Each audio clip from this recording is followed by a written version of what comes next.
சிந்தூர் அந்த தாக்குதல் வந்து பெரிய அளவில் அது வந்து ஒரு திட்டமிட்டு அது வந்து ஒரு பிளானிங் பெரிய அளவில் ஒரு அசம்பாவிதமும் நடக்காமல் பெரிய அளவில் யாருக்கும் ஆபத்து ஏற்படாமல் இந்த பயங்கரவாதிகள் இந்தியாவினுடைய எல்லைப் பகுதிகளில் இருக்கக்கூடிய பயங்கரவாதிகளை அச்சுறுத்தும் வகையில் தான் இந்த சிந்தூர் ஆப்ரேஷன் திட்டமிட்டுருக்கிறாங்க. பொதுவாக இந்தியாவில் உள்ள எல்லா அரசியல் கட்சியும் அதை பயங்கரவாதத்தை எதிர்த்திருக்கு, அதை ஆதரிச்சிருக்கு அப்படிங்கிறது தான்.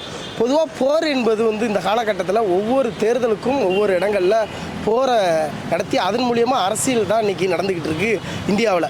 நீங்கள் புல்வாமா தாக்குதல் எடுத்துக்கலாம், அதுக்கு முன்னாடி அபிநந்தன் இறந்தப்போ வச்சுக்கலாம். சரி, இப்போ பெஹல்காம் தாக்குதலை வச்சு பீகார் எலெக்ஷனை எதிர்கொண்டது. இது முழுக்க முழுக்க பார்த்திங்கன்னா போர் ஒரு நடக்குது. அந்த போரை வச்சு இந்தியாவில் இன்றைக்கி அரசியல் செய்யக்கூடிய ஒரு இதாக தான் போய்கிட்டு இருக்கு. பொதுவாக போர் வந்து பல நாடுகளில் நடக்குது. இன அழிப்பு வந்து பார்த்திங்கன்னா வச்சுங்களேன், நீங்கள் வந்து இஸ்ரேல் வந்து பாலஸ்தீன் மீதான போர் கிடையாது, அது ஒரு இன அழிப்பு செஞ்சுக்கிட்டு இருக்குது. அதே போல் உக்ரைனுக்கு அதுக்கு முதல் 2 வருஷமாக நடந்துக்கிட்டு இருக்குது அந்த மாதிரி போர்.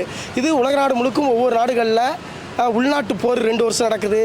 ஒவ்வொரு நாடுகளுக்கு இதுக்கான போர் அது ஒரு புறம் நடக்குது, இது ஒரு புறம் நடந்தால் இந்தியாவிலையும் ஒரு இன அழிப்பு நடந்துக்கிட்டு தான் இருக்குது. மணிப்பூர், இது மணிப்பூரை பற்றிலாம் வாயே திறக்காத இந்த இந்திய அரசு இன்றைக்கி வந்து பயங்கரவாதத்தை நாங்கள் எதிர்கொள்கிறோம் போகிறோம்னு சொல்கிறாங்க.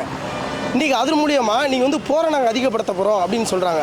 அதே போல் உள்துறை அமைச்சர் வந்து அமித்ஷா வந்து நீங்கள் வந்து இராணுவ அதிகாரிகள்லாம் விடுப்பில் வந்து உள்ளவங்களாம் உடனடியாக வாங்கன்னு சொல்கிறாங்க.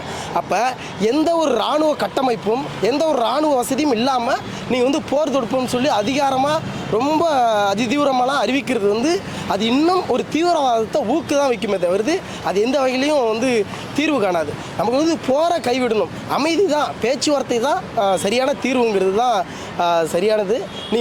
நீங்கள் போர் தொடுத்தீங்கன்னா அவங்க இங்கே இருக்குது, தொடர்ச்சியாக அது கடந்துக்கிட்டே தான் இருக்கும். அப்போ இது வந்து எதுக்குமே அது தீர்வே இருக்காது. ஒரு அமைதியான ஒரு பேச்சுவார்த்தை மட்டும்தான் ஒரு தீர்வு.